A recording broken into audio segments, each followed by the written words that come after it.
नमस्कार भक्तगण. आज जाणून घेऊ अनुष्ठानात कोणकोणत्या प्रकारचे व्रत अनुष्ठानार्थी करतात. अनुष्ठानात सर्व अनुष्ठानार्थी कोणाशीही बोलत नाहीत. ते मौन राहतात. कोणतेही वातावरण किंवा ऋतू असो, ते सकाळी ब्रह्ममुहूर्तावर उठून थंड पाण्याने स्नान करतात. एवढेच नाही तर ते पायात चप्पल न घालणे तसेच अनवाणी पायाने श्रमदान करणे असे आचरण करतात.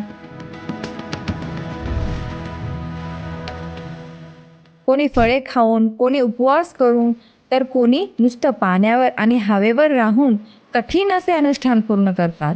धुतलेले स्वच्छ पवित्र कपडे घालणे आणि बसण्यासाठी झोपण्यासाठी बोरदान पोत्याचा वापर करणे हा त्यांचा नियमच असतो.